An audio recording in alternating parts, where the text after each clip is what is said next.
The moment that you know something, you feel something, and you become that thing, like this is part of me. I feel this so deeply that I cannot not feel that anymore. At that moment, you're ready to go into the next level, because that's you, who you are. And that's what I love the most. It's the embodiment. Because it's really that. I always knew it, but there was something in me that wasn't really synced into this. But now I feel it. I know it. And that's just how it is. Every time that life is hard, I'm like, thank you. How does it get any better than this? And by asking that, the universe keeps showing you how it gets better. I let go of the time. I let go of the how. I just know. Hello, beautiful soul. Welcome to the James Xander Trip, where we dive into spirituality, psychedelics, personal growth, mindset, love, and how we can connect deeper with our soul and our hearts. Joining me today is Iggy Garcia. Iggy is a breathwork teacher, a spiritual explorer, and a holistic business coach. I've had the pleasure of meeting and learning from Iggy here in Bali, and I wanted to bring his unique wisdom and energy to the podcast. In this episode, we're going to dive into Iggy's spiritual journey, his mushroom experiences, how his first ayahuasca ceremony changed him, his trips on 5-MeO-DMT, his explorations with breathwork, and how one very specific, strange, under-the-radar book has inspired us both.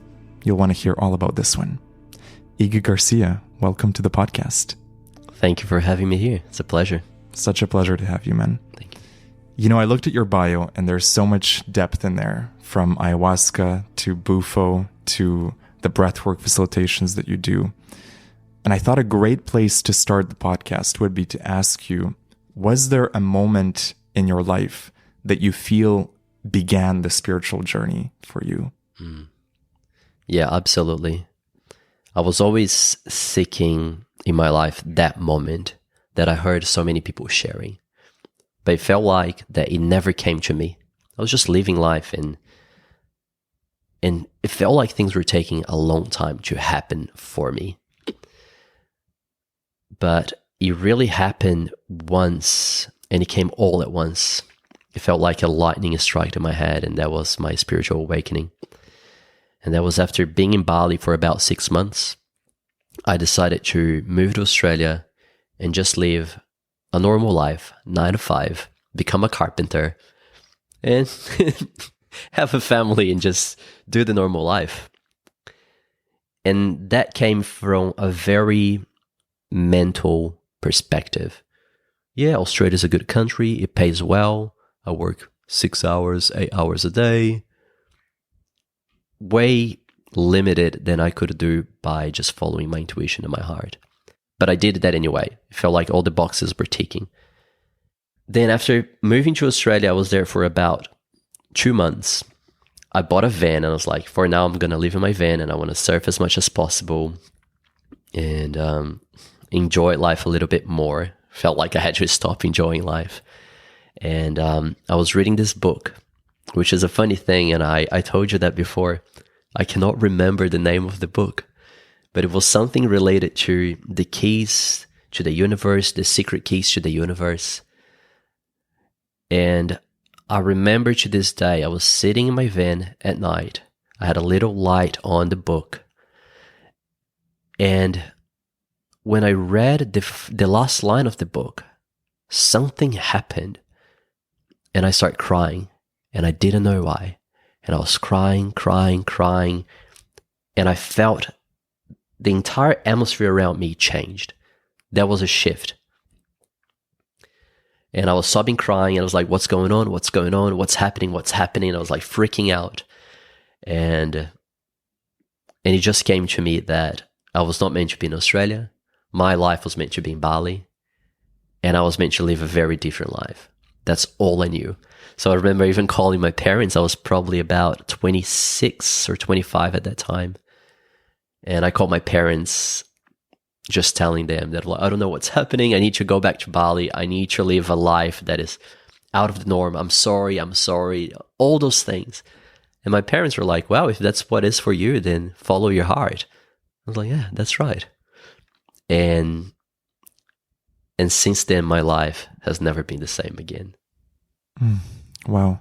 It's incredible that that can happen from a book, that it activated something in you, and that right at the last page, the last sentence. Do you remember what that lightning bolt felt like? What was the actual experience of going through that? It's hard to explain in words what it felt like, but imagine a frequency, an energy that comes to you in a sound like this. Then suddenly your surroundings don't feel the same they were a minute before. Almost like a DMT trip. Something changed, but it stayed permanent. And the funny thing is that I thought that from that moment on, life would just get easier and better. But it was a roller coaster because all the constructs that I had didn't make any sense anymore. I couldn't hang out with the people I was hanging out. I couldn't do the things I was doing. I couldn't enjoy the things I used to enjoy. So it was a death of identity, and everything fell away with that. How did you navigate that? A lot of time in nature, by myself, surfing, spending time in the jungle, reading, meditating. It was a journey of self-discovery again. Mm-hmm. And where did that journey lead you next after spending some time in Bali, nature, the self-discovery? What happened next? So I stayed in Australia for quite a long time after that, for about 8 months. So it's like, I'll stay here. I got a part-time job in a bar, which was a pretty intense bar to work at. And it was hard for me because I was being very sensitive to everything that was not serving me anymore. Like the bar life, the party life, that was like my old life. And I could not stand being there. But I had to find the strength to like, hey, go through this. It's a fun job in a way. Just do on the weekends. So I would work weekends. And throughout the week, I was just going deep into personal development, understanding online business. Because like, if I want to be in Bali, I need to figure out how to make money online. And I was just surfing a lot and just doing what I felt like doing and exploring my own essence. But man, I can tell you that I went through a lot of hardships after that, into that journey of self-discovery for a few years. And you know how they say that Mama Bali, once you come here, is when you decide that Bali will be your home, she will put you challenges and challenges, and you're going to grow and you're going to expand, and it keeps coming. So I did want and accelerate growth. So it gave me all, and I just took it all that it could give me. I think the most important aspect of it is the consent. You consenting to the accelerated growth invites it in. And that way the challenges that come, they don't seem like they're beating you over the head. They're seeming more like gifts or invitations to up level in the video game of life. You nailed it. Yeah, it was consensual. Yeah, I was like, I want this. Bring it on. Yes, it's hard. Yes, I'm confused. Yes, I'm lost. Beautiful. Thank you. And it keeps coming, and it keeps coming. And it's that beautiful thing that's like, it's kicking you down the abyss, but it's holding you at the same time. Right. So you trust, and you keep jumping into this abyss and being held. Whereas before, when you would be in a state of abyss, at least for me, I felt like I didn't know if there was anyone holding me. Whereas now, when I go into these dark places, I'm like, okay, this is tough. And I know I'm being held, I'm being protected here. Yeah, it's exactly that. And it's just an inner knowing, right? There's something in you that's telling you, even though this is dark, and even though this is hard, and even though you cannot find the solution, something tells you it's okay. Mm-hmm. And that's where you're meant to be. And that's very soothing. It doesn't make sense. It doesn't have to. Exactly. One of my mantras is, you are exactly where you're supposed to be. So if you're in a dark place, that means this is actually the ideal place for your spiritual evolution, your personal growth to happen right here in this moment. I also find that when I'm in a challenging moment, I tell myself, good, I'm close to a breakthrough. Like the more challenging it is, it's like, great, we're really coming up against the resistance here. This is like the edge. And if I can just hold on and break through this, there's another level outside of this. There's another level beyond this point. Yeah, man. It's beautiful to have that awareness at these moments. I think it comes from the trust, right? Absolutely. And we can forget, right? Sometimes when we're there, everything seems so dark and so confusing that we forget. But when we can have those moments that we can pull ourselves out, look at the big picture, and like, that's right. It's not that bad. It's just an experience in this game. And yeah. In that time of self-discovery, do you remember what was maybe one of the more challenging moments you had to face in dying to your old identity? How did you overcome that challenge? I wouldn't say that was the hardest moment. I think it was a sequence of moments where I just felt inadequate. Hanging out with a friend who I used to enjoy being with and drinking beers with, it didn't feel good. And then I almost felt like apologizing to him, like, sorry, I'm not the same. And that would have hurt me. Then meeting old friends that I met when I was living in Europe, meeting them again in Australia, was meant to be an amazing reunion. I was there, but something in my heart feels like, I hate this. I don't like being in this bar. I don't like doing this. So that would have hurt because for me, that was what fun was. That was connection to me. That was bonding. So I felt I couldn't bond with anyone because that was everything I knew. So those moments were painful. But a really interesting moment is I went to this crystal shop, which was a tiny shop, and I wanted to buy an oracle card because someone told me at this moment, an oracle card can help you to find the messages you're looking for.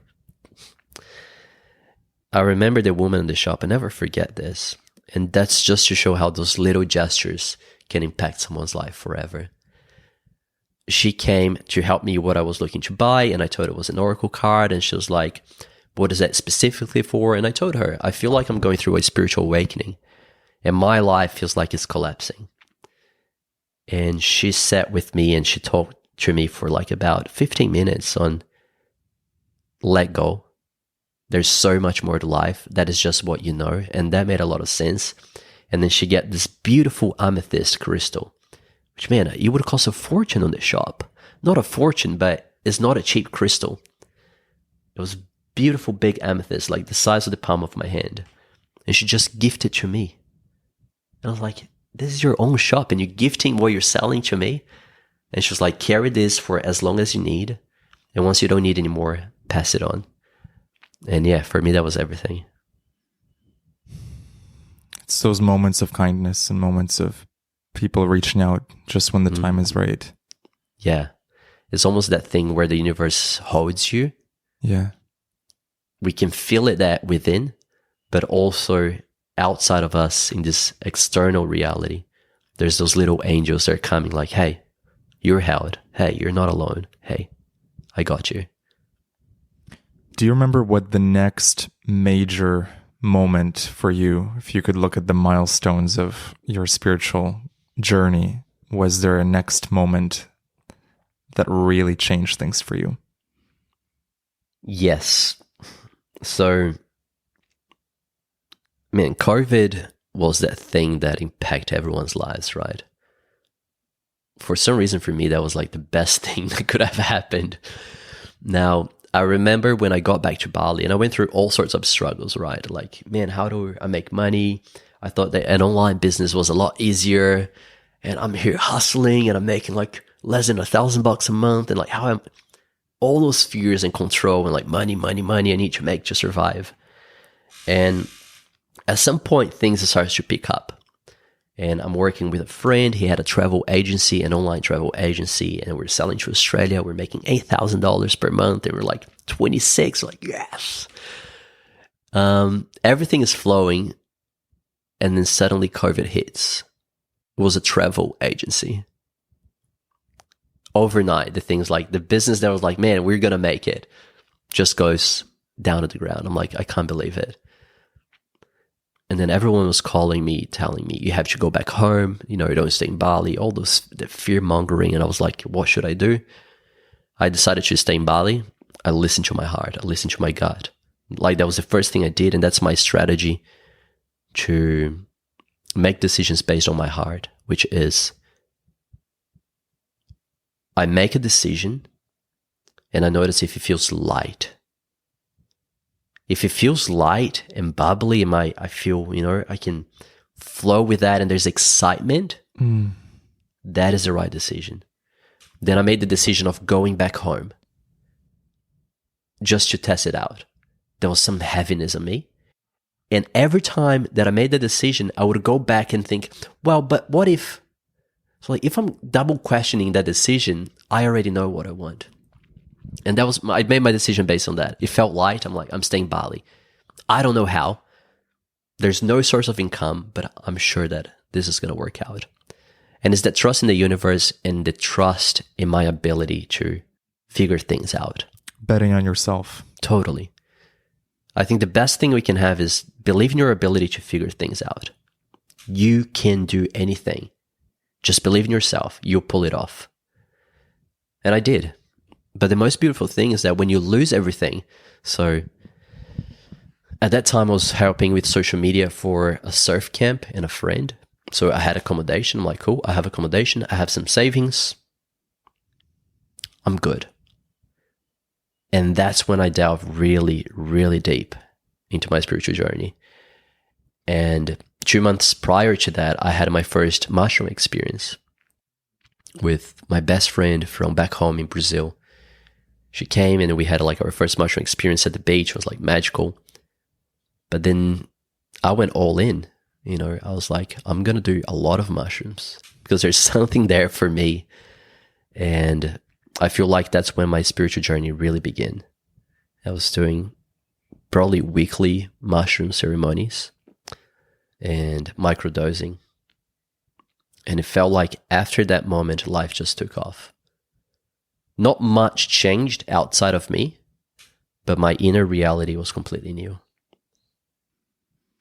What did the mushrooms teach you? What did they show you? So much. But especially in those early trips, do you recall how it was changing your inner world? What I noticed for me is that at the beginning of my journey was so much associated to stories. My mom, my dad, childhood. So there was a lot of suffering and stories that was buying into my identity. So I felt like that the main thing that was just like, stop giving so much meaning to this. You know, like the healing, that healing on those early stages of our healing journey was much associated to stories from mom and dad that would just buy into it. And mushrooms are just like dissolving them with love, you know. And also, it's hard to know so much about yourself when you're really young. So I felt like it really speed up the self-discovery journey. Because before, I traveled the world seeking something. I felt like everything I would find in different countries and experiences. Mushrooms showed me that everything that I was seeking when I was traveling around the world was to know myself. And it was all confused to me. So it just cleared all the layers of those illusions that I bought as truth about me. And it's beautiful. One thing I had about mushrooms as well was really, really cool. That was a massive insight. I love taking mushrooms and staring myself in the mirror.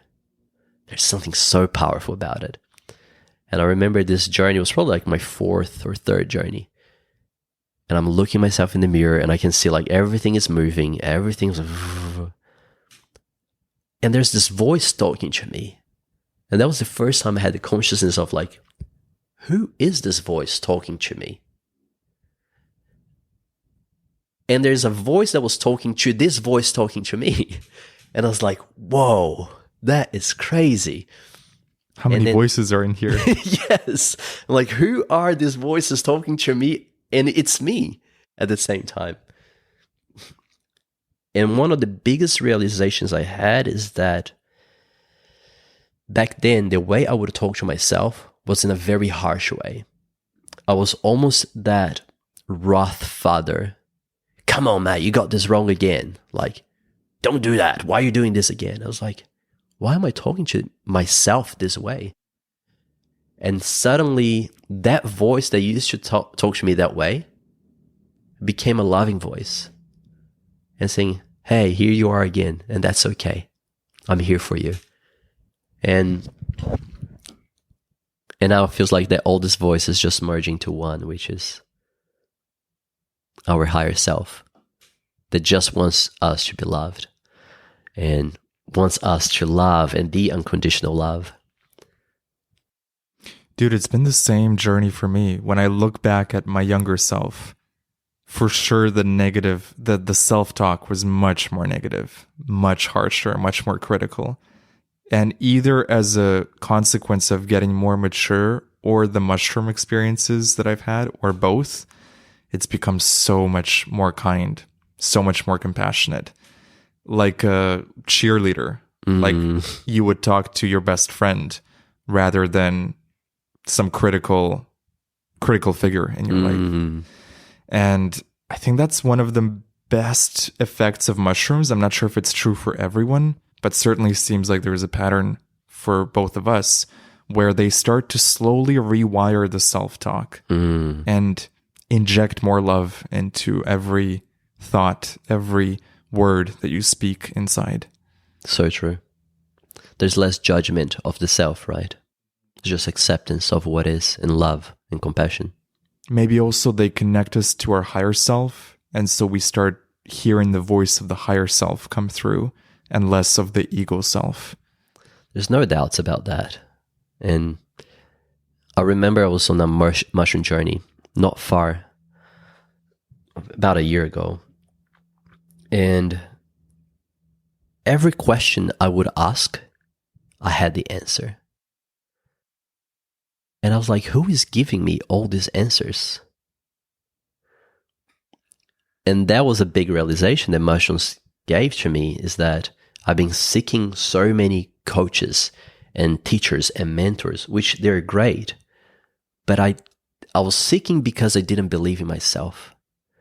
When I realized that I had so many answers for all the questions I had, I was like, why I haven't been listening to it? Now, I also believe they have a higher intelligence, which they connect to us, and we are able to channel that higher intelligence. So I don't know how much is coming from our higher intelligence, how much is coming from their higher intelligence. Right. Or perhaps we're just connected with everything there is, and we're just able to pull everything that's out there, because all the answers to all the questions are already there. Can we tap into it and receive? Totally.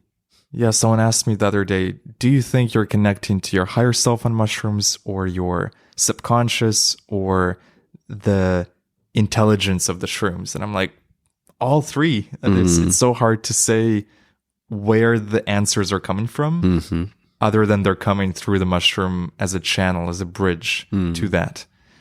But I definitely feel there's the mushroom intelligence guiding us. And one theory I have is because mushrooms have been around longer than humans, through the mycelium network, it's like they've stored all the information about everything that's happened on Earth. And so when they look at our puny human problems, they're like, let's run through the Ethernet of the mushrooms and see what the answers, what the wisdom is there. And they can solve or provide solutions that are so much more aligned than our ego self could come up with. Absolutely. I think it's a beautiful way to just connect us to the spiritual realm in a way that is, the mind and life is very limited.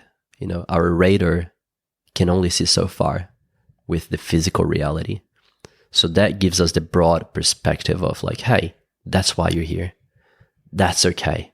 That's, this, here are the answers to the questions that you're seeking, but these questions don't really matter so much compared to the big spectrum of what you're going through in this human experience for your soul's experience in evolution. Now, have you heard of that theory that mushrooms, they were I was like, should I say that? Because I don't know who came up with this theory, but I saw in a Joe Rogan podcast, but they were through another planet beings, light beings, put mushrooms in the planet Earth, so they would be able to connect to us and help humans in our revolution. And when I tune into that, I'm like, that feels really right. Way more enlightened beings use mushrooms as a form to communicate with us. Ah, wow. I love that. When you tune into that, you feel that essence. And, when you know the truth, when you hear the truth, yeah, there's that lightness. When I tune into that, I was like, yeah, that makes a lot of sense now.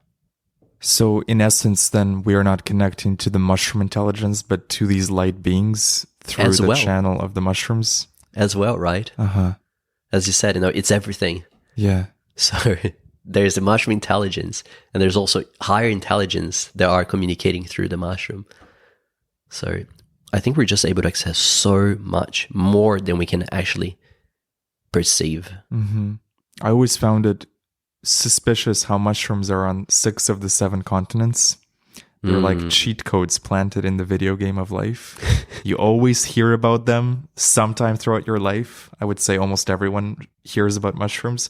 You get an opportunity to go down that rabbit hole if you so choose and peek behind the source code of the simulation. That is so true, huh? It's everywhere and everyone knows. Mm-hmm. Tell me about your first ayahuasca experience, how that came about for you, what your expectations were going into it, and ultimately how it changed you. Yeah, man, ayahuasca is a very powerful medicine. Beautiful, feminine energy. Very healing. Now, it's interesting that in life, the less you have, when you have nothing to lose, you're just open to everything, right? Before my ayahuasca journey, I was living a pretty good life. So there was the fear of losing control. So at that time, I had a marketing agency, and I was living on a beautiful island. Life was good. Beautiful island, 20 meters from the beach, nice villa. I was like, yes. Don't fix what ain't broken. Yes. Amazing relationship with my partner. Everything was just so perfect. So there was a lot of anxiety. I'm like, I don't want to do something that will change my life because my life is so good right now. But as we say, the plans of the universe and God for our lives is much higher than that. I was attached to a limited good life and my perception at that time, which was good. It felt good. So I went to ayahuasca with fear. I wanted to control, and I wanted to control what I would receive. How can I grow my business? What are the downloads that will expand this even more? And so it was interesting that when I went to do ayahuasca, the space wasn't as good as I wanted. I had so many judgments. Oh, this is a mess, and how we pay so much, and like she doesn't even receive us here, and blah blah blah. And I was like, all right, let's do it. And then when you take the medicine, so it was a dark room, no light could come in, and we do it overnight. Completely dark. You couldn't see a finger in front of your face, to the point that sometimes I was like, are my eyes open or closed? And I couldn't tell, which is so tricky. I had to touch my eyes, they were open. No candles in the ceremony? Nothing. Huh. It's that. I couldn't tell if my eyes were open or closed. We take the medicine. We do rapé first. We take the medicine. And then all of a sudden, the shaman is playing some music, and she's playing music all night long. Very traditional music from she learned a lot from tribes in Brazil and Peru. So it's the same instruments that they play there, and everything becomes part of that. Where the plant is from, everything that is localized will play a big role into that journey, into that experience. And then suddenly I'm lying down there. And by the way, it has to be fully quiet as well. No sounds. I'm like, man, I breathe heavily. When I'm having this experience, I'm like, And she's like, no. I'm like, okay, that's a bit harsh. Let's see how that goes. But suddenly I start to feel that thing in my body, that relaxation. And then suddenly my vision is seeing shapes. I'm like, holy moly, like this is a psychedelic. And that's a strong one. And I just want to giggle. And I'm like, I'm enjoying that so much. I was like, oh, this feels so good. But like all in silence. And then suddenly I felt this presence of this grandmother. And that was ayahuasca. And that is consensual. It was almost like, are you open to receive me? And I was laughing there. And I'm like, yes. Man, at that moment, just like, woof. And then I went on a trip. And from that moment on, everything happened. It's beautiful that like all my judgments before, towards the facilitator, the space, and how everything was organized, was just gone. Transmuting to love. And I was like, those things don't matter. Nothing matters. And I was just doing love. And the beautiful thing that ayahuasca is a medicine for the body as well. So I could feel how much it was healing my body, organs, and putting everything into harmony. Ayahuasca as well showed me, it's interesting how in life when you do a journey and something comes to you, a very important download, and you're like, I knew that already. That came to me, but I ignored. And then you start connecting, oh my God, that person tried to tell me this. That synchronicity happened trying to tell me this. And I've never seen it. My entire journey, I would be saying, I get it. Now I get it. I get it. It feels like my entire life, my spirit guides were trying to point me to things, and I was just not seeing it. And at that moment, I felt like ayahuasca put everything together and everything connected. And I'm like, now I get it. And that was it. And my partner, Ella, was next to me. And she was like, just laughing inside her from me. I get it. I get it. Oh, I get it. Thank you. Thank you. So really beautiful, really powerful medicine. And finally, the main peak of that journey was I could have a full clarity on my soul's agreement before coming into this reality. And what it came to me is I am here to elevate the consciousness of humanity. I could see how much dark there was in the world and how much light wanting to come out in the world. And I came here to bring in the light and elevate the consciousness of humanity. I wanted downloads of like, this is how your business is going to work, and like give the entire blueprint, which kind of gave me in some ways, but I try to control so much that it didn't fall through exactly what it was. But the cool thing is that when I had that insight of my soul's mission in this life, which I chose, and I was like, this is so cool. I love my mission. And it came, of course, you chose this mission. And I was like, I was scared of my mission being something different from my business that would burn my business to the ground. And we will always love our mission. Just makes life fun. And once you accept what you already chose, but you forgot that you chose, then life just becomes easy and fun. And yeah. Oh man, this is such an important insight for people to hear, that whatever the plant medicine will show you is something you already chose from your higher self. So there's nothing that you will see in your mission and your purpose in the downloads, even if it fundamentally changes your life, and often it does, it will be in a way that you have already agreed to. You want it. That you want it. Yeah.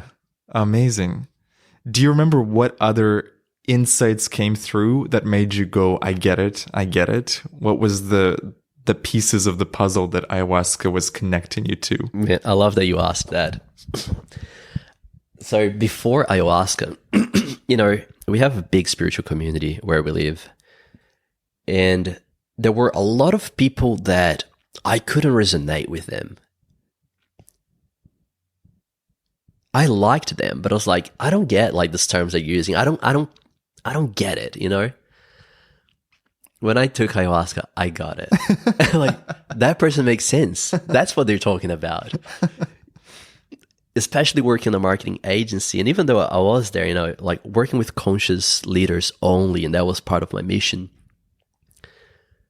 I would have a lot of clients back then. They were like, yes, Iggy, but, I just want to surrender to what it is. In my business mind, like, yes, we got to surrender, but we got to have a strategy. So I wouldn't get it. And I had a client who did ayahuasca, I think it was like more than 60 times. And now she's like a massive healer, which she was a doctor back then. So like the ways that she would tell me, I wouldn't get then. I would respect what she want to do. I'm like, yeah, let's find a strategy that suits you. But there I'm like, I get it. I get why she trusted this so much. This all makes sense. I get the terms that these people use to explain things because I feel it now. And I think that's the most beautiful thing in plant medicines that are that strong or that powerful, that you have an instant embodiment of the lessons. Mm-hmm. An embodiment is just a new level of ascension. The moment that you know something, you feel something, and you become that thing, like this is part of me. I feel this so deeply that I cannot not feel that anymore. At that moment, you're ready to go into the next level because that's you, who you are now. And that's what I love the most. It's the embodiment. So beautifully put. It reminds me of the embodiment I received when I did DMT for the first time. There was an I get it moment for me around energy, vibration, and frequency. Something I'd read about in all the books, comes up in all the spiritual texts, but suddenly I was seeing it on DMT. And maybe for the first time in my life, I got it. Like, okay, it is all made out of energy. It is all frequency. It is all vibration. And to really see it firsthand, I think that's one of the amazing gifts of all these plant medicines, is to have that firsthand experience. Nothing beats that. It gives you a sense of knowing that now when you hear those terms or you go back to those books or those texts, there's an understanding and a layer of depth that maybe was not present before. And now there's a certainty, there's a knowing. Mm-hmm. It's crazy how it's palpable when you read a book again. Yeah. And you're like, I know what he's talking about. And that is the thing. We know that is energy. We know that everything is like that. I hope people can understand that. I hope the people that are listening to us now can be like, I get it, what they're talking about. Because it's really that. I always knew it, but there was something in me that wasn't really synced into this. But now I feel it. I know it. And that's just how it is. It's almost like that lens that we see reality. Let me put it this way. Before we knew it, it was almost that occupies space in our mind. Because we got to think, we got to remind ourselves. When you do plant medicine, that's just like, whew, you don't think about that anymore. You just act in that way of what you discovered. Yes. And that becomes who you are. It just makes life so much easier and fun, right? Totally. It just becomes part of life as well. Like one concept that comes to mind is manifestation. Before you have your own experience of the internal and the external and how the external instantly or precisely reflects the internal. There's this mystery around manifestation. Oh, it's the secret. How does it work? But when you start seeing, especially on mushroom trips, when I start seeing the incredible synchronization between what I'm internally feeling in the trip and the music that Spotify has algorithmically chosen, that it's coming through the speaker at the precise moment that I'm having an experience of difficulty or happiness or love or joy, and it's matching exactly.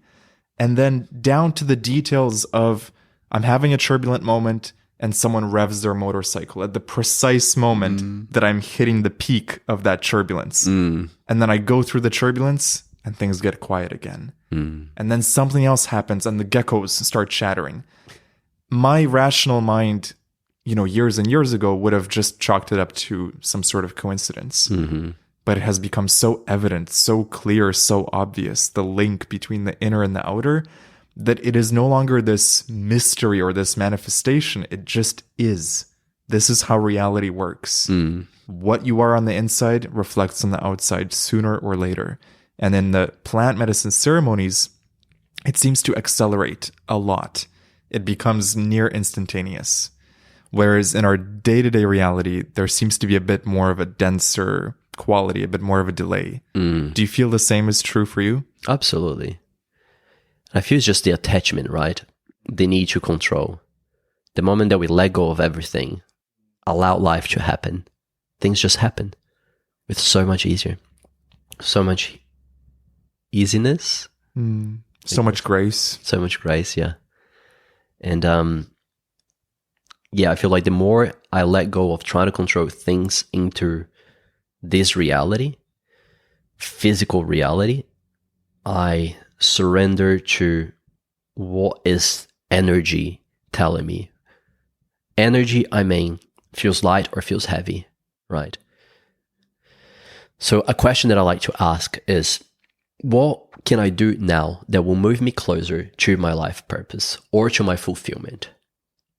And I feel the excitement. So I put options. Is it working with this new client? Is he accepting this new offer? So like if I have an offer, I'm like, that feels heavy. It's creating content on YouTube and starting a YouTube channel. Ooh, that feels light. It feels exciting. Follow that path of excitement until it's gone, because there was a lot of attachment as well of reaching levels of success that we create in physical reality through the mind. This is a line of success. I've got it. I've achieved it. I've achieved this, and there's this invisible line of, okay. When we surrender to the plans of the universe and everything that's guiding us, that perhaps is meant for you to just do something to a certain period, because that's going to lead you to the next thing that's where you were meant to be. But if you didn't do that, you wouldn't be there. So just do it. Follow the excitement. Feels light, feels exciting. It's moving you closer to your mission, your chosen mission. Do it. And lose yourself into the action. Instead of thinking, how I feel when I do this, do I like doing this, comparing, just do. Lose yourself in the action. Can you talk more about that? Losing yourself in the action. Yeah. What does that mean for you? I've been learning this a lot from my mentor, who's Mike Chang. And it's beautiful that we all have things like we want to have a better self-confidence. We want to have self-esteem. There's all this self. The easiest way to let go of all the problems is to let go of the self all the time. So if I'm here talking to you right now, I could be thinking, how do I look? How does my voice sound? Do I sound powerful? I want to be seen as powerful. Do I sound intelligent? I want to be intelligent.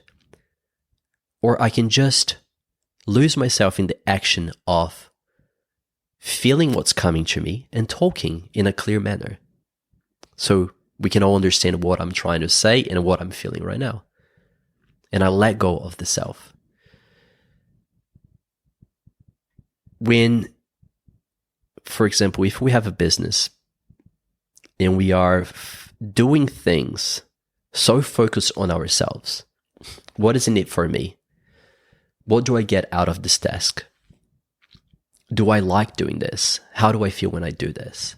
When you already made a clear decision that that's what you want to do, because that's moving you closer, we can't really get much done because we are just thinking about ourselves and we're not being present on what's being done.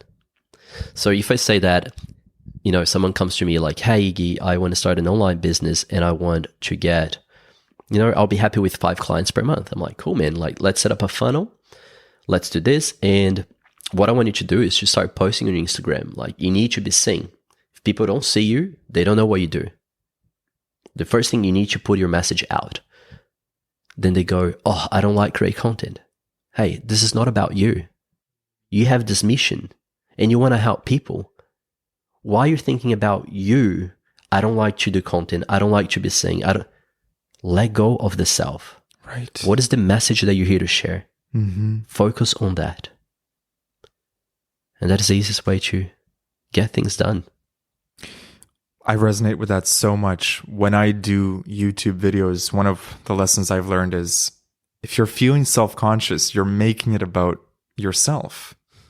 You're not actually focused on serving the audience as best as you can, or not even the audience, but one person on the other side of the screen who's watching this video. And so the best way to approach creation of videos, podcasts, is to approach it in a selfless way. How can I deliver the most value to one person in a way that also lights me up? Mm-hmm. And that seems to be this magic equation. Get yourself out of the picture completely. See yourself as an instrument of God that is being used to channel a specific message, and then be the most clear channel for that. It's exactly that. And it becomes so easy when we allow to be this vessel and this instrument of God, because we're not here thinking, comparing, or what looks good and how people will perceive me if I have this background, and how to let go of that. It's not about you. It's not about you. Think about when you have the most meaningful conversations with a friend. You're probably just sitting next to each other at the beach. And whatever you say to that friend at that moment, they're like, wow, I needed to hear that. That's what perhaps your content will be. Put your phone next to you at the beach and talk. Let go of the self. Exactly. The more I can get myself out of the picture, the better the videos are. Yeah. And the more conscious I am of myself, the more performative they are. The more performative. Yeah, like I can see that I'm not allowing my true self to shine through as much. I'm putting on a layer in front as a protection mechanism, perhaps. Yeah. And when I can let go of that, the channel just comes through. Yeah. And people feel it. They do. People feel the tension when we're trying to.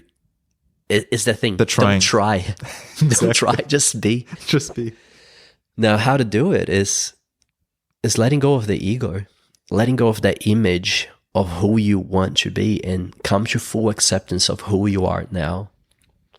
And it comes back to the mushroom, the loving compassion of who you are today, and allow that to be seen. And I struggled with that for many, many years, and perhaps, that's something that we can talk about. It's we have so much conditioning of to be liked or be disliked. Do this, people like that. Don't do that, no one likes someone like this. Act this way, speak this way. And usually this conditioning comes from our parents, right? So there's this thing, I'm about to become a father, so I'm reflecting a lot upon these things. And there's this thing, this question that we should all ask our parents. And I think 99% of people never ask their parents this. Why did you have me? why did you choose to have me? And a lot of times, especially back then, parents would have kids because there was something missing within them in their life. I want a bigger family, this house feels empty. I want to have kids. I want because of me. And then parents raise kids to be an instrument of fulfillment to their own lives. Forgetting that this kid is coming here through a soul. All you're doing is giving the opportunity of this kid to live their own lives, explore the world through their own eyes and be who they are. But parents want to shape that for something that suits them and is pleasing to them and it makes their life fun. And man, it's hard. It's hard to be a parent, right? It's easy to say, be this way, but it's life. There's so many things coming up and we can't just, perhaps we can, but be that enlightened parent constantly, I guess. But I will use my example, and I know that a lot of people resonate with that. I had parents who try to shape me a lot. Basically like, hey, you are too loud. Cool down. So every time I would come with excitement, too much noise, calm down. So there's all these filters that we start putting. It's almost like that filter that comes from like our guts, and we're putting the filters up our body into our chest. So when we speak, we're saying in a different way, which is like, well, that's what my parents like, so I guess that's what the world will like. And we limit who we truly, truly are, our authentic essence. So a lot of people, when they're struggling to love and accept themselves and allow the world to see them for who they are at this stage, raw, for who they are, is because there's been so much conditioning of, when you do this, we don't like. When you do this, that's not cool. Which in reality, it's all made up. It's not truth. And the journey to really let go of that, it comes through self-love, self-acceptance, understanding where you are, and taking action on being yourself. So the example that we gave before of creating content, if that is something that blocks you, do it. Do with the cringe, do with the shame, do with the self-judgment, and then observe those voices that are judging and give them love and compassion. Accept that they are there, and then you can make a choice. Are they true? No. It's just a made-up concept that you created based on what people told you in the past. And slowly through that awareness of those voices, you can let go. And that's when plant medicine helps us so much. And one more thing I want to add to that is that if we just keep doing plant medicine, doing one after the other, one session after the other, and at some point you will feel that you hit this glass ceiling, because the work really comes into you exploring, becoming aware of your thoughts and understanding these new things. Then when you do plant medicine again, all of that can come into understanding, and then you can let go into that through love or whatever that is. Plant medicine helps us to connect all the dots and embody, but we need to take daily action into expanding ourselves, expanding our limits, our boundaries, by doing things that are outside of our comfort zone and becoming aware of the thoughts and the ideas and the things that we create, and just letting them go into awareness. And then when you do plant medicine, it feels like that it does the rest of the work for us. Exactly. I see it as it gives us the North Star of who we could be at our most ideal self. When we come back to the 3D, we have those puzzle pieces. We have the reference point. And then the work is to integrate, embody that new self that you experienced in the trip so that it becomes a natural part of you rather than as a one-off extraordinary experience. Do you have any tips for people around integration and how to integrate a profound, powerful trip and not just have it be as a one-off experience? Yeah, man. The integration is It's 80% of the work, you know, the 80-20 rule. Yeah. That is the 80%. And I would say it depends on the plant medicine that you do. Because if you do Bufo, your integration, you got to be prepared to integrate. Because it's going to open you up to everything there is, all the infinite possibilities. It's beautiful. But how do you channel that back into your life and create out of that space? It can't just be something that you do and you're just thinking and have all this philosophy about it and not doing anything about it and just question. Like, it's action. It takes daily action. And I had a Bufo journey a couple of months ago, and I was talking to my partner yesterday, and I was like, I feel like I'm coming to the end of the integration of that journey, which I thought it would have happening like 2 weeks, because I've experienced many times. It's been months, and I'm still integrating that powerful journey. So integration, what I do that helps me the most is when I am in that space of infinite love, awareness, consciousness, I make a conscious effort to remember that. Notice how you think. Notice how you feel. Notice how you are. And I pay attention. It's almost a meditation into the present moment. Notice. Remember. Then when I'm driving my bike and I get stressed and I judge someone and I say something harsh to someone who did something in traffic,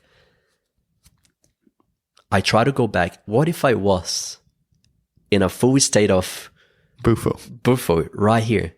I would have looked at this and like, yeah, it's just happening. That's right. How can I judge this person having no idea what's happening to them in their lives right now? What if this person has had like the worst news in their lives and they're like freaking out, or perhaps they're going to the hospital because, you know, their dad is about to pass away? You never know. So I remember what it feels, and every time I catch myself worrying about the future, not feeling held, or like trying to control situations, judging others, judging myself, judging situations, I just bring myself back. What would I do at that stage? Like, hey, you're just playing a game. It's okay. Don't take it too serious. And then I'll let go. Now, other practices, for me, the most important thing is having a morning routine. It's a work of maintenance. You know, you can't go to the dentist once every 2 months and expect that you're going to have amazing white teeth. You got to brush your teeth every day. With our soul and our body is the same thing. So I combine a morning routine with basically,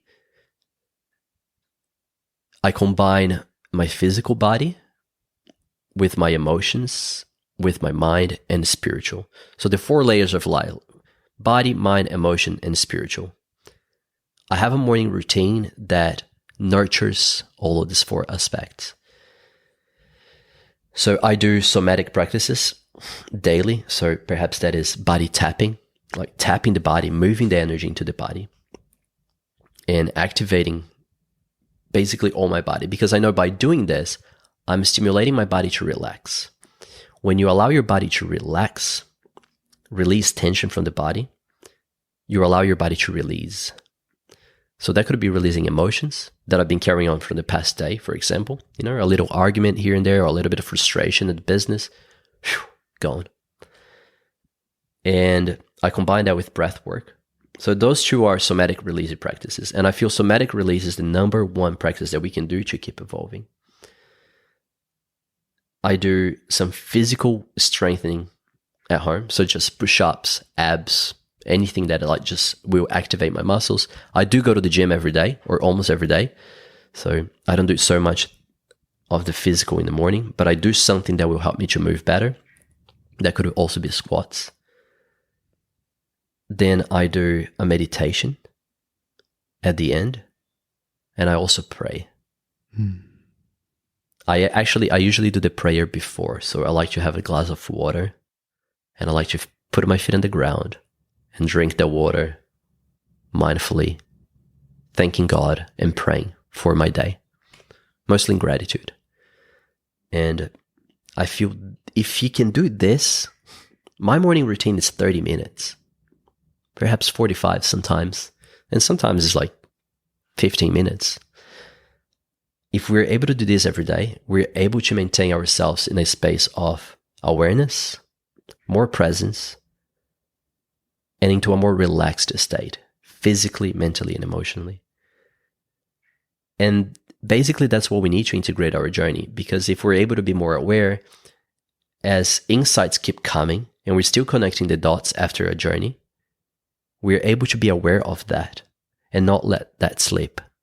Just like as we spoke at the beginning of the podcast, that so many times we knew the answers. The universe tried to tell us so many times, but we missed. With a higher awareness that you can stimulate every day, you don't miss those answers anymore. And that's when life becomes easier. You're just listening and seeing the signs. Exactly. Listening. It's been my favorite word for a while. Constantly listening to my emotions, my intuition, the external symbols, the external messengers, because it's all linked. It's all there for you. You mentioned Bufo as one of your pivotal experiences of your life. I'd love it if you can take me back to your first Bufo journey and what that did for you, and then maybe also the one that you said you had a few months ago that took months and months to integrate. Could you speak more on both of those journeys? Yeah, absolutely. Man, first Bufo journey, I was struggling a lot before doing my first Bufo. So back then, I was still working on my marketing agency, but the marketing agency was not fulfilling me anymore. I wanted to go into mentoring people, teaching, coaching marketing. And, but I was not listening to the signs, and I was pushing, finding a lot of resistance.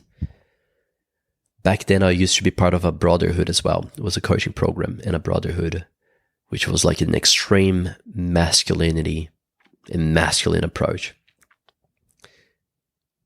which had no balance.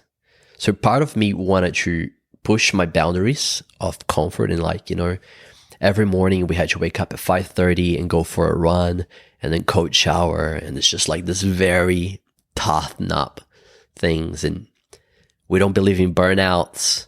You're not a car to burn out. Just keep going, like put in the work. That's what's being a man. You know, the whole mentality, which served me really well. But it needed to end, and I was not listening to the signs, and I was keep pushing. And I was almost going to like, I'm feeling depressed. I don't enjoy life anymore. But there was a part of me that liked, because like, man, I'm capable of doing a lot. I'm capable of working a lot. I'm pushing my boundaries to ways that I couldn't believe. So it served its purpose. It had its good and bads, but I was tired. So I met a friend who, it was interesting. I was in a birthday party, and then I met this guy, and we're talking, and I'm like, oh man, I love psychedelics. I just had a dose of mushrooms before coming. It was a Sunday, very quiet birthday party, very spiritual party, I would say. And I was like, oh really? Oh, that's cool, man. I couldn't tell. I'm like, yeah, it's just like very natural, you know, I just feel able to connect heart to heart more. And then he was like, I really never share much about my personal life, but I just recently had a Bufo experience. And I was like, what is that? And he was like, I don't want to tell you much about it, but he was like, basically, what are you telling me? What are you going through? Sounds like it's exactly what you need. Because I was telling him about what I was facing. And he's like, I don't want to give you any expectations, but I can give you the contact of the guy.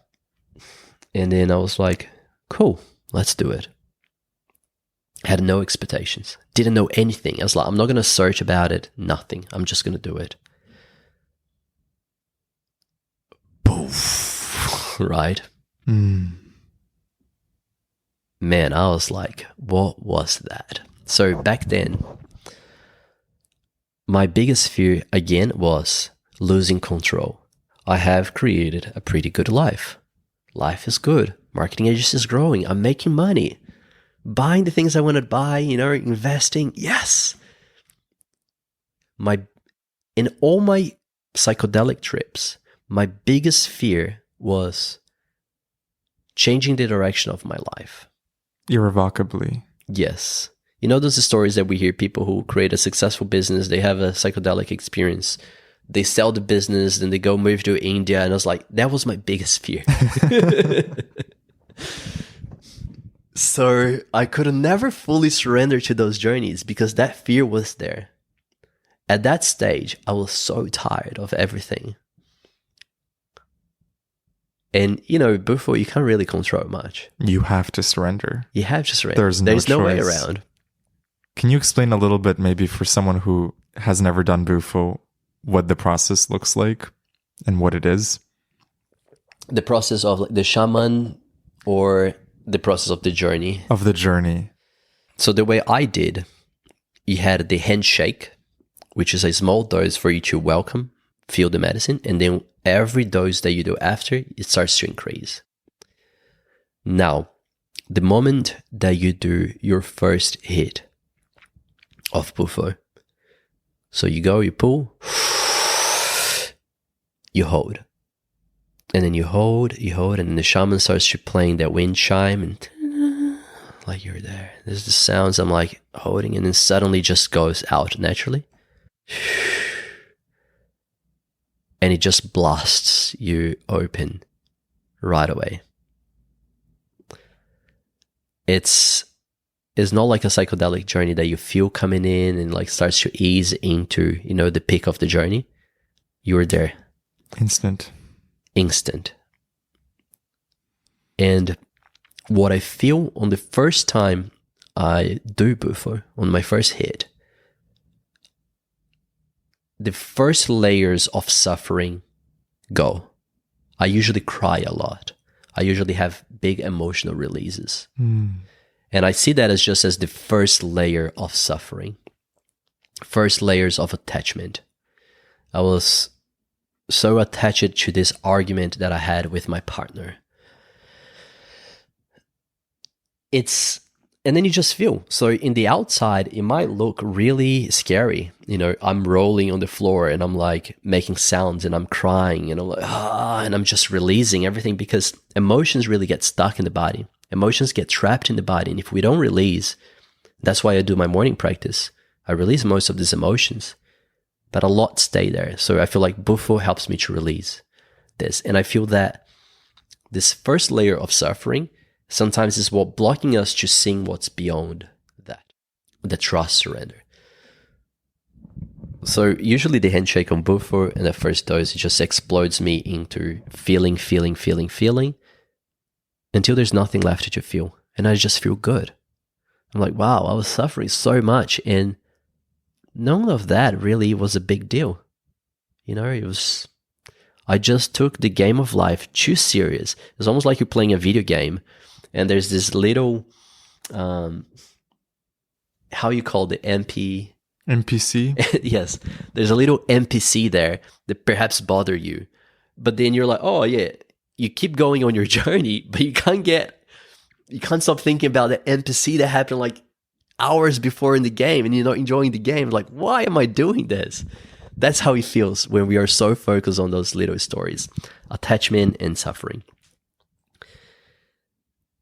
And I will share a personal experience from this last Bufo that I had, actually. So the last Bufo that I had, my handshake, I cried so much. And I had a big argument with my partner before that. Just not a big argument, just a silly argument that I couldn't get over it. And it would really bother me. And I was crying because I care so much about the people I love. And I don't feel they see it. I don't feel that people can recognize how much I love them. And I'm doing so much for the people I love, but I don't feel appreciated. And I was suffering because I wasn't feeling appreciated. And suddenly I had the answer to my problems. And I actually, in the Bufo journey, I go and get my notebook and I barely could find it. It's like, where is it? Try to write it down. And the question was, it's so simple. But the question was, ask the people I love, what can I do for you to show you that I care? I was trying to do a million things to show that I care, but they just needed one thing. And I was not doing that one thing. Therefore, I was creating suffering. If I really care, I can just do that one thing that they are asking me to do to show that I care. And all the problems that are created are gone. And it's that simple how Bufo can really help us in our lives. It just brings us back to the simplicity of life. Everything is so simple. We complicate it. What is one thing I can do to show you that I care? I love that question. I'm going to ask that of the people I love. And that's what I did. I came out of the Bufo and I messaged everyone I love. And I'm like, what can I do to show you that I care? Yeah. Because I do. And it's so simple. The things that they told me, I was like, wow, it's so easy for me to do it. I'm sorry that I haven't been doing it. I thought that showing that I care is in different ways. Something elaborate. Yeah. Let me, buy this. Let me do this. Organize this. But that doesn't mean anything to them. We got to ask to people who we care what it means to them. That was one of the easiest way for me to quit all the suffering that I was having. Done. Gone instantly. And that's what Bufo does. Problems go like, poof. I don't choose this anymore. Poof, it's out. It doesn't have to need to have the process of understanding and healing and making sense. Just like, poof, out. So that's the handshake. Do you remember what happened on the next levels in that trip?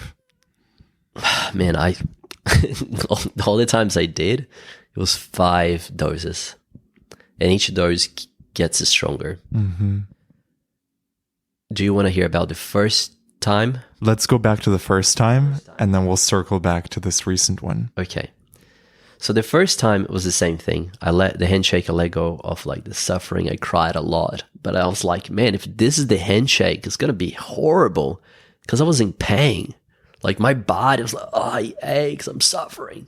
And you came in with the intention to have some control as well. So that first handshake might have been loosening that control. Yes, I didn't want to let go of the business. Yeah. When we don't want to let go of something and we're scared that something will make us let go is because we want to let go. So I wanted to let go of the business, but I was holding on to it. Got it. Which I still have the business, by the way, but it just operates in a completely different way. You let go of the parts that weren't serving you. Exactly. Plant medicine can even the things that we think we're going to let go of. It's so beautiful, but it lets you keep everything, but in the best ways possible that you wish. And everything that we desire, we can have. It goes way beyond that the logical mind can conceive. And it gives that to us. So that was the handshake. So I was scared of doing the second dose because like, man, I had a breakdown here. It feels good now, but I'm like, what's a stronger dose is going to feel like? And then when I did a stronger dose, I just felt peace. I sat there in silence and I was like, that's what it feels like to have peace. Absolute peace. Presence. I'm sure there's a lot more that came, but and as my shaman says, when you are in a pure state of presence, you can't even remember what happened. Because everything that happened stayed there in the present moment, and in the next present, and in the next present moment. It fades. But I remember sitting there and I was like, this is my own essence. My essence is this presence and peace. And it was really empowering. I'm sure that some insights came, I can't remember right now. And then I shared with him. And then we did a next dose. Even higher. Even higher. And that was really beautiful. So, when you do Bufo, do you make a lot of sounds? Like, those sounds? I understand, yeah. Do you release that way? For me, the first Bufo journey I had was very peaceful. No sounds. the next one, there was a lot of almost like a breath work was happening. A lot of heavy breathing in, breathing out, releasing. I also had a mushroom experience recently, 6.2 grams, which I felt in the peak of it took me to the Bufo place. Wow. For 20 or 30 minutes. And I was making all sorts of sounds, all in the quest of releasing. And it felt amazing, but it felt precisely like Bufo in the sense of you're just unlayering everything. And you're channeling frequencies, your body's moving in exactly the way that it needs to be moving. So I have not made too many sounds on Bufo, but I can understand what that feels like from my latest 6.2 gram mushroom trip, which took me places. Wow, I can imagine. And did by yourself? By myself, full surrender. At night or during the day? I start at sunset and then it takes me into the night. Nice, man. Plus, I had my astrologer friend tell me exactly which time to start for the most epic, potent experience. And he didn't disappoint. Wow. Yeah. That's awesome. But yeah, so the third time I did all those sounds, doing the body doing what needs to do. And I start to make more sense of holding on to things in life, giving too much importance to this physical reality, to little things. Understanding that it doesn't matter because there's something much bigger than that matters. And that's our soul. That's our agreement. That is something can only be felt. And suddenly that starts to shift in beautiful ways. And I start to come into a space of gratitude for all the people that I was holding resentment on. And not only a place of gratitude, but unconditional love. Thank you, I'll let you go. Thank you, I'll let you go. So I was closing loops into my life that were not serving. And that was scary for me afterwards. Because like, man, that was everything that my life was being built on. Like the brotherhood and everything else that was like pushing me into extremely masculinity. And it was closing those loops. Yes. Releasing you from those commitments. I came to the understanding like that's not serving me anymore. I need to go into the next phase. And I'm still holding on to it. So I was like, no, like what's after that? I don't know. That's the scary part. Yeah. But at that stage, there was so much trust and surrender because it feels so pure and so right. It's like, that's okay. Then I did a fourth dose on my first time, which I started to open up into that full bliss. But then I remember after the journey telling the shaman, like I was holding on to things. There was fear. And I remember I lay down in the journey the same way I lie down in my bed when I'm looking to feel comfortable, like sort of like hugging a pillow. And I stay there. And I was like, man, I was scared to let go. I wasn't sure what I was scared to let go. And he asked me, do you want another dose? He's like, you will know when you had everything that you came here to receive. And I was like, I definitely don't want to end this journey with this. And then I remember I told him, like, blast me open. Like, give me what you think needs to come. And then he gave me the final dose, which was the highest. And that was when I blasted into the universe. And that pure surrender and trust and just feeling the beautiful synchronicity of life and the beautiful gift that life is. And allowing God to guide my life and me allow myself to be that channel, to live that purpose, the divine purpose that I chose. Yeah. Trust, surrender, and let go. And it's just beautiful. And then after that, I was like, I'm never going to be the same. And I wasn't. As you're describing this, first of all, I'm getting chills because it's reminding me of my own Bufo experience. I'm also feeling like this nervousness because as beautiful as Bufo is, man, there is this nervous respect for this medicine and the way it blasts you open. Of course, once you're there, it all fades into this bliss and this peace. But right before you breathe in, I just feel this nervousness right now. You're tapping me back into that. It's such a potent medicine. It's incredible. Yeah. And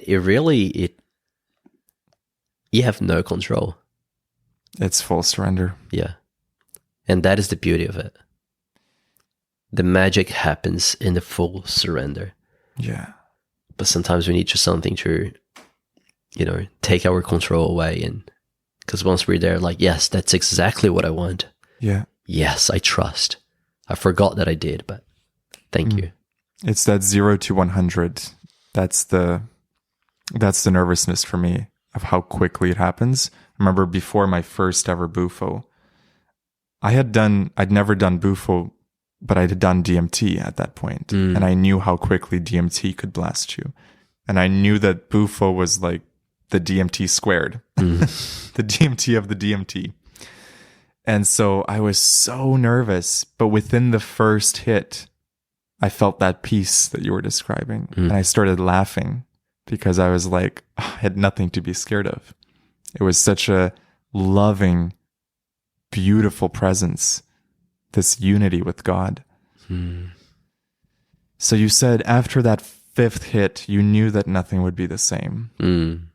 Tell me how your life changed after that first trip and how you ended up integrating that experience and how the puzzle pieces of your life shifted from that profound journey.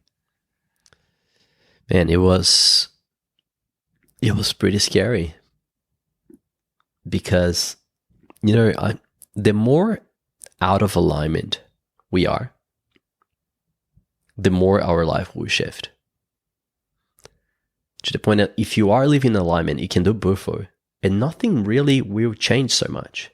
You're just sort of there, just like, oh, you got a little bit sidetracked. I was very off track. After that, I was launching my first coaching business, which I had to postpone the launch for months. I was not ready. That gave me extreme anxiety. I had a business partner. The business was operating in France, and we're like, let's take to the English market. I couldn't. I was like, I don't know. I cannot sit down and put into this work right now. And I had to postpone. My marketing agency that was thriving, all of a sudden, no more clients came in. 0. I look at it and I was laughing. I was like, I know why. And it's okay. So I kept a few clients that I had. And it was like, you know what? I have these clients and I know why they're here with me. They were very aligned. So basically what I do, before I used to say, I will take any clients that the universe is putting my way. And after that, I shifted and I was like, I will take any client that is supporting me into my highest purpose. Mm-hmm. I don't need to get difficult clients to learn lessons. I know the clients who are here with me and I know why they're here with me. So I just stayed working. I was like, there's times for business growth and there's times for business to be settled and stay. A lot of business coaches or gurus will say that's crazy, and perhaps, but I knew what was in my heart, and I was like, it's not time for me to grow my business. It's time for me to expand myself. So I focused on the clients I had. I let go of the agency, what it had to be, what it had to look like, and how to, it's an ego thing. I wanted my agency to look big. I didn't have to anymore. And my focus is, how can I provide the most value for the clients that I have? And I went on a beautiful journey with my clients who are now friends, and we're thriving together. I was like, this feels much cooler. And after a few months, saying now it feels short, but after a few months, I did my launch for my business academy, which was okay for what I had. So the business academy before was doing really good, $15,000 per month. That launch, we got 4 people in. but I was happy. For the first time, I was not creating business based on a lack of self-worth, which my business would have to fulfill that lack. I was like, I'm happy and I'm okay. And the people who I work with are happy and we're working well together. And we're getting results. They're growing. Beautiful. It's okay. So that's how I changed my business. My business was before a nervous system dysregulator machine. I was just tense because I was coming from an ego place. My focus is look good, fulfill that image so I can feel good with myself. And it's shifting to something that is, I feel peace and I'm happy. And I like to connect with my clients more one-on-one than, pushing clients in. So I went from a group coaching container to, I want to help people one-on-one. Yes, business advisors would say, no, if you can get a group, you can put 20 people in and you only work 1 hour. And I was like, I don't want to do that. I want to connect and I wanted to be there on their journey. So I do one-on-one. Perhaps that will change. And that is part of the Bufo. Everything can change. Just follow the excitement, follow what's light, and life will guide you without the attachment. So that is how it changed me. And life just took off after that in ways that I could never imagine. Like my dream was always to have a house in Bali. When I moved here, I was like, wow, man, these people are building a house in Bali? Fuck, that's crazy. That's my dream. How do you do that? Then all of a sudden I was like, hey, I'm doing that. That was my biggest dream when I moved to Bali. And I didn't even realize, right? I was just like doing it. Like, I'm doing it. And I'm building the second house. And I'm building an office. I'm like, holy shit. By letting go of the business should be in order to be successful, I was able to create so much more in my life. So now I have the life I dreamed of, which is funny that sometimes I go, why didn't I dream bigger? Because I know it will come true.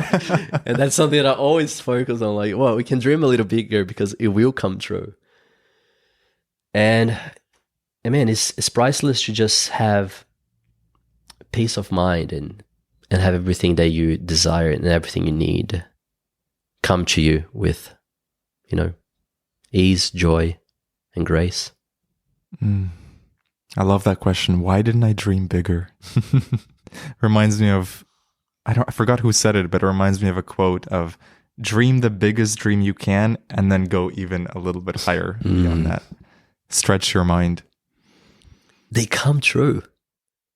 Every time I look back on those exercises of my dream life, my perfect day, I'm like, I've accomplished all of that without noticing that was my dream 2 years ago.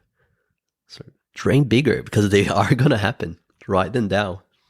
Do you have any process for manifesting your dreams, calling in things into your life, creating those dreams into tangible reality? Yes, absolutely. So there's one book that has helped me a lot. So basically, the guy who hold the Bufo ceremony for me, he also does a modality called access bars of consciousness.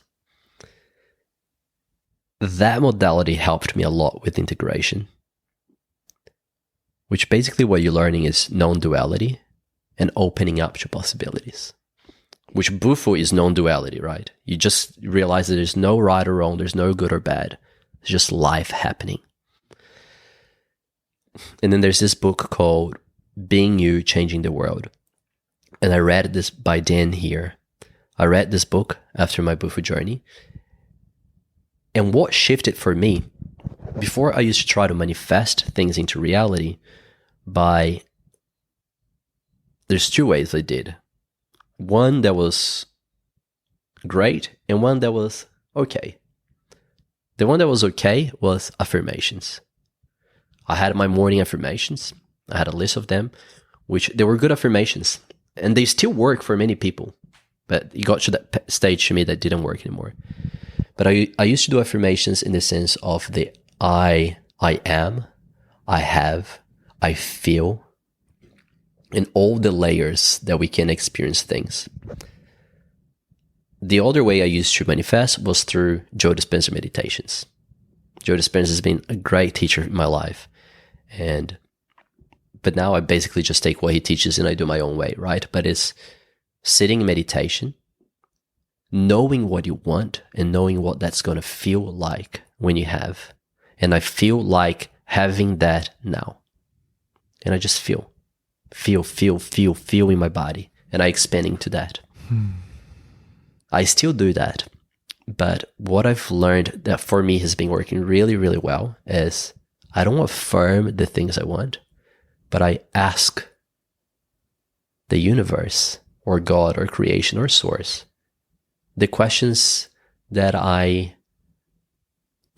the answers that I need to in order to get what I want. So it's almost like I'm asking for the map to get there. So in this book, the only affirmation that we really have there is, and I say this every day, 6, 10, 20 times a day. And I guarantee you that if you do this every day, you'll see your life shifting with it. It's beautiful. It's not really an affirmation because you're accepting everything. But it's all of life comes to me with ease, joy, and glory. All of life comes to me with ease, joy, and glory. And when you're accepting all of life, you're not limiting, I just wanted the good. Because we cannot have everything we want on our own terms. It's on life terms. And life knows better. So much better. And when we're saying, I want to have that, but I don't want to have that, you're saying, I don't want to have any. You know, I want to have success, but I don't want to have to deal with, pressure, or I don't want to deal with responsibility. Hey, why are you limiting? Maybe that responsibility is what's going to be the catalyst for your success. All of life comes to me with ease, joy, and glory. The good, the bad, and the ugly. And I remember my teacher, he was like, Iggy, all of life comes to you with ease, joy, and glory. I was like, well, but I believe that, I noticed when we're very limited, when I said, well, but I believe. Yeah, it's just a belief, buddy. And I said, well, but I believe that challenges are important for, a man should build a backbone and face challenges. And he was like, yeah, but even your challenges can come with ease, joy, and glory. Yes, even your biggest struggles come to you with ease, joy, and glory. I'm like, that's right. And that's when everything clicked. So I welcome all of life. I open up to everything. I receive it all. I take it all that life can offer me. So that is one way that I do for manifestation. And then the questions that I ask to manifest every day.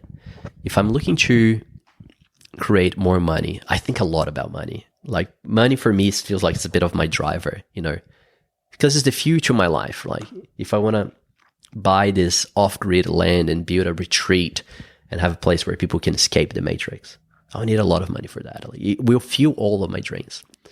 So I say, what would it take for me to be a millionaire? What would it take for me to have $1 million in my bank account? I'm not asking the how. I'm asking what would it take? I also ask, what do I need to know, be, perceive, and receive that will allow me to be a millionaire? And by asking questions, eventually the answers start to come. And by being open to the answers, that's when synchronicities show up.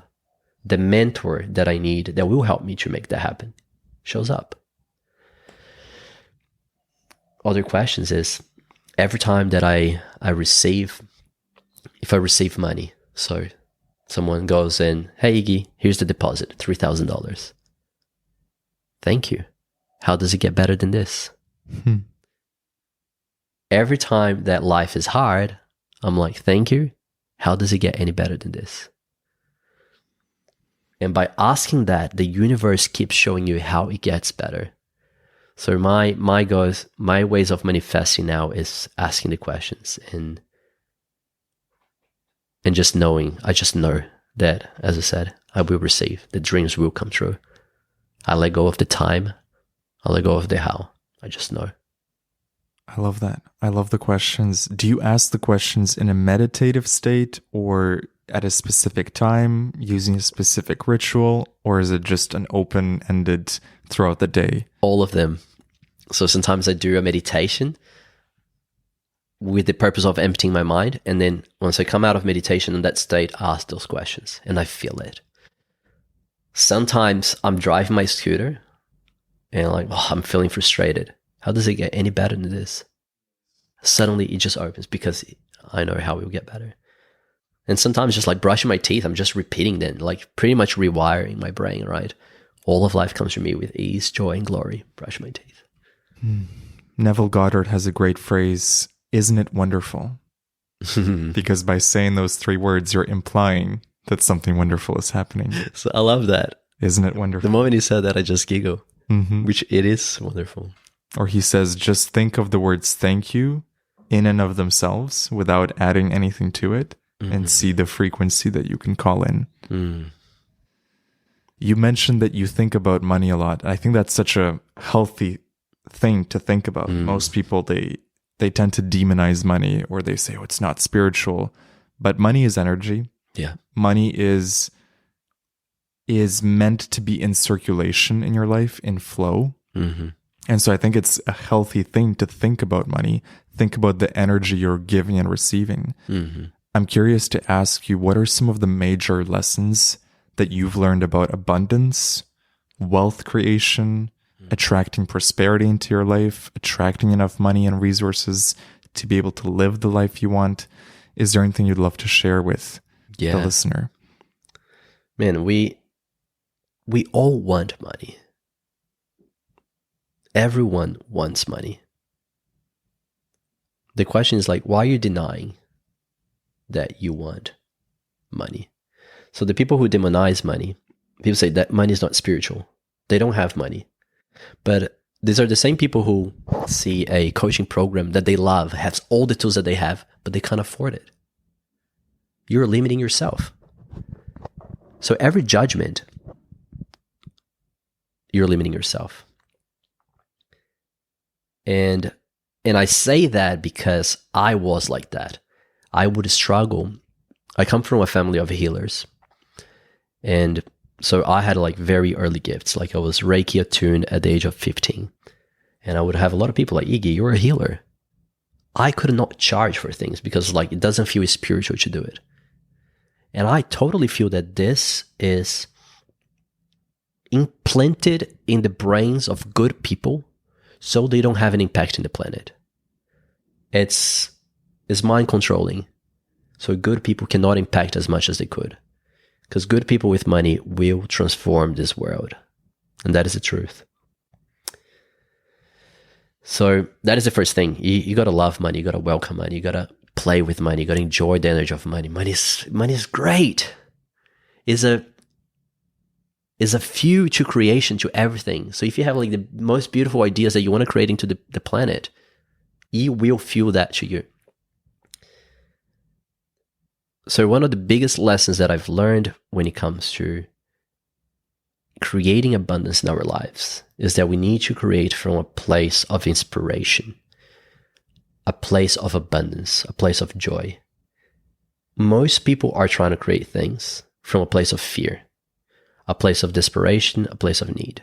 So if you don't have money and you need more money because you probably have to pay rent and you want to buy food and whatever that is, and you're trying to create from that place, you're just going to create more of that.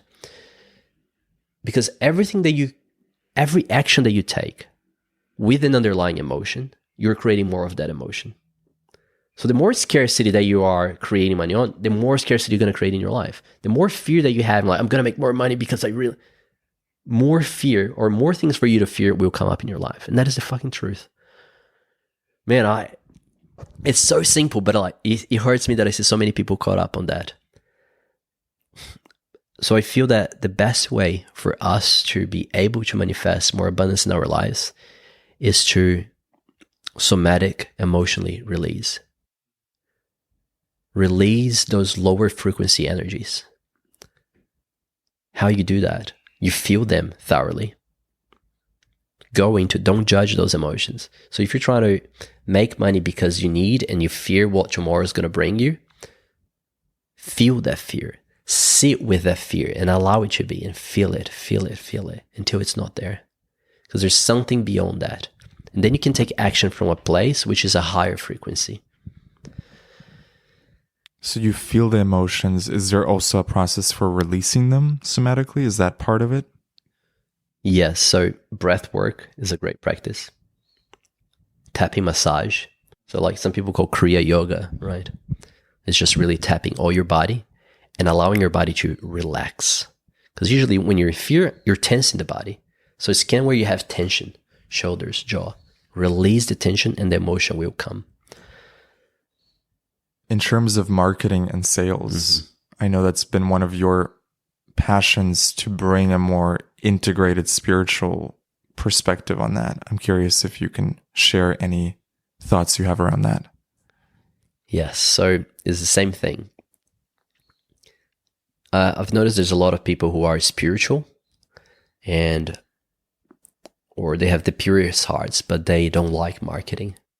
There's always an aversion. Not everyone, but a lot of people meet resistance when it comes to marketing and selling, especially. They have a great service, but they don't want to talk about it. Exactly. They feel bad by trying to sell someone or marketing or whatever is the blockage that they're facing.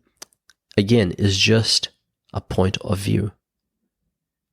It's just a made-up belief that you created, and you're accepting as truth.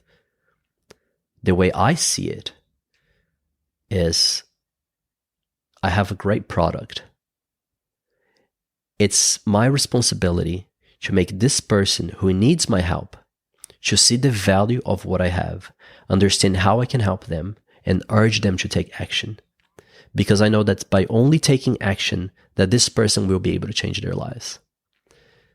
If we want to help the world to evolve, we need to go into the people who need, and we need to encourage them.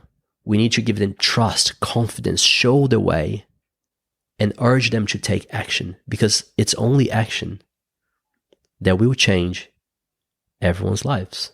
Mm-hmm. So the paths for that, I think the first thing is you need to believe on what you're selling. And know that it works. You know that it works. But perhaps a lot of people, they have a lot of, they don't believe in themselves.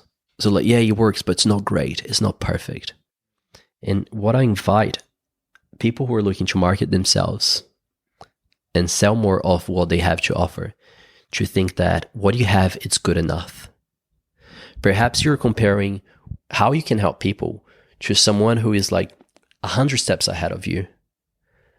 But there will be a few people who are 10 steps behind you. They need to learn that messaging from you, your way of viewing, your style. Because that person who is 100 steps ahead, they can't resonate with that person. So don't compare your offer with that offer. You can help someone who is behind you. And that's what you need to do. So quick comparison. And that's the easiest way for you to believe on what you and how you can help. And you probably heard people saying, thank you. Man, what you did for me was great. Thank you. I appreciate that. If people are thanking you for what you're doing, it's because it works. They're seeing results. So believe in your offer. Learn how to convey the message of your offer. So to understand marketing as a whole, you need to understand human behavior and desires. In order for you to get people to join what you have to offer, you need to understand what they truly desire. You need to understand how they think. And you need to tell them that what you have to offer is going to be the bridge that's connecting them to where they want to be. So you need to know where they are, you need to know where they want to be, and you need to know how they think. Because you want to use their words on the same way that they are thinking.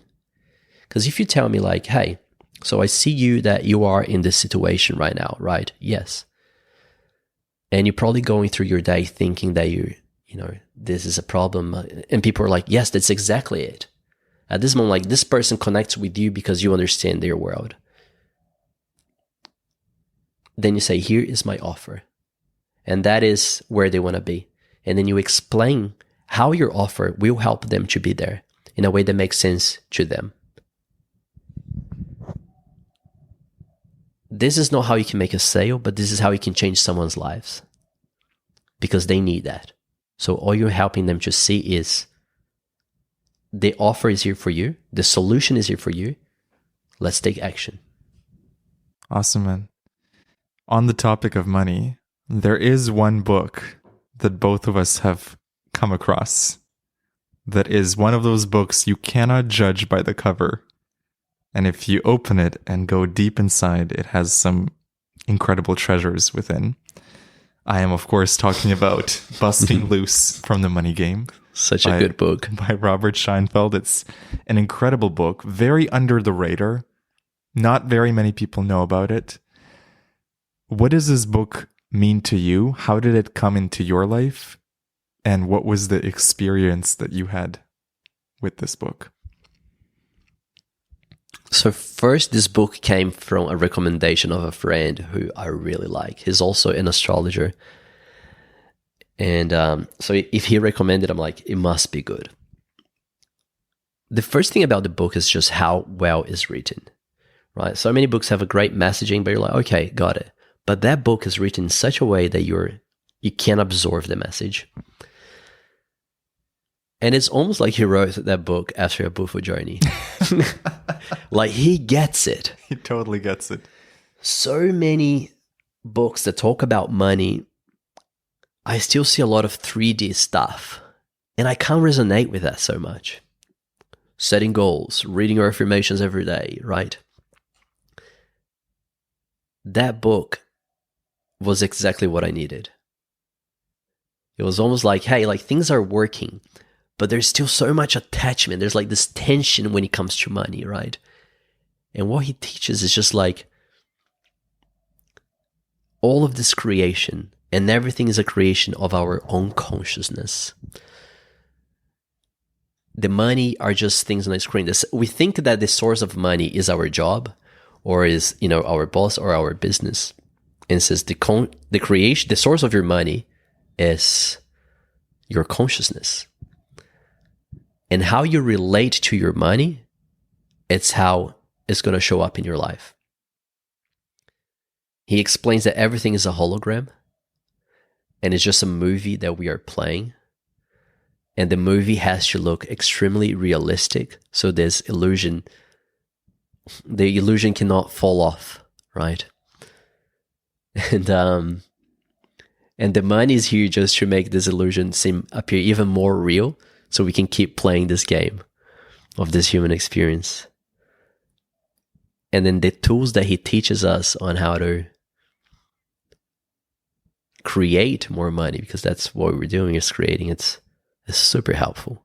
And it's so well explained, and everyone can apply on day-to-day life. He calls it the process. The process, yes. Do you apply it in your life? I apply it.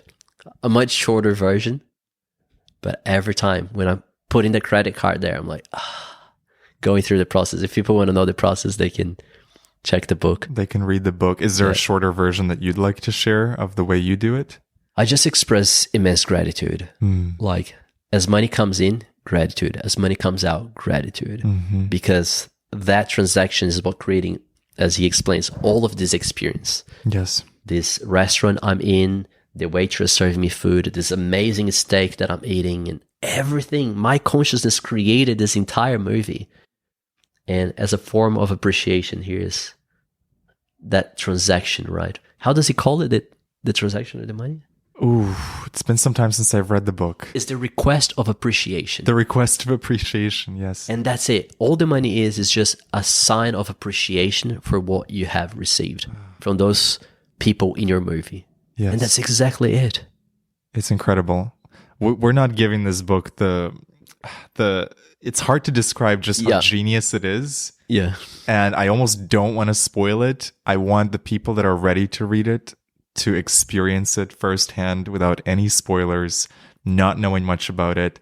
I always thought this book should be called Busting Loose from the Hologram because it's so much more than just money. It's about the whole creation of your personal hologram. And a funny thing about this book is I started reading it when I was microdosing DMT. I had a vape pen with some DMT juice, and I was using it to explore reality while at the same time reading this book. And the parallels between my DMT experiences, which are very holographic, that word hologram came to me from the first moment I touched DMT. And then seeing this author, I was like, this is like a guidebook for the DMT experience. This is incredible. The parallels were unbelievable. And so true. Just the way he's able to conceptualize. We all heard this concept of you create everything, this is a dream for your consciousness. But the way that Robert Scheinfeld is able to put it in his words and his language, something super potent and special about that book. Yeah. It's a guide for life. Yeah. It's a guide for living this game called life in the most fun way possible and abundant way possible. Yeah. Great book. Amazing book. There is a third book you mentioned to me. So the first one that you mentioned was the Bufo. Being You. Being You. Changing the World. Being You, Changing the World. Then there's this book, Busting Loose from the Money Game. And there was a third one you mentioned, The Big Leap. Yes. Can you talk a little bit about what that book taught you? You know those books that it's a short book. And I went through that pretty fast. But it's that book that is always good to read again, which basically talks about when we want to go into the next level of our lives, but we self-sabotage. And all of the underlying reasons that we hold ourselves back from getting what we want. And understanding that we want something, but we haven't, basically in our nervous system, we haven't regulated to that life. So how can we be prepared emotionally, mentally, spiritually for that life? So making that leap becomes easier, but also after you make that leap, you don't go back where you were because you can't handle that life. And it just shows me every time I go through that book, and sometimes it's just chapters, because I have an Audible and I put like all my tags. Oh, nice. Based on what I need to hear. It shows me every time where I'm actually holding myself back unconsciously, and sometimes it shows that we don't really want the things that we say we want. And helps us to be clear on exactly what we really, really want. A full body, yes. And then you go with that. Beautiful. Iggy, it's been such a beautiful conversation. Is there anything that you'd love to share with the listeners before we close up this container? Anything that's on your mind, anything that's important to you, anything that we haven't had a chance to dive into? I just want to share the biggest lesson that I had from Bufo, which is allow life to happen. Don't resist, don't control, don't change. Allow it to happen. Accept it all. All of life comes to me with ease, joy, and grace. I love that. Thank you so much, man. Such a pleasure. Yeah, my pleasure. Thank you. You've been listening to the James Xander Trip featuring Iggy Garcia. If you want to stay in touch with Iggy, find him on Instagram at breathwork_heals or on his website where he teaches business training for wellness experts. Links are in the show notes. And to stay in touch with me and the podcast, head over to jamesxandertrip.com. I also encourage you to subscribe to the James Xander Trip YouTube channel. Simply search for James Xander on YouTube. Thank you so much for listening, and I'll see you in the next episode.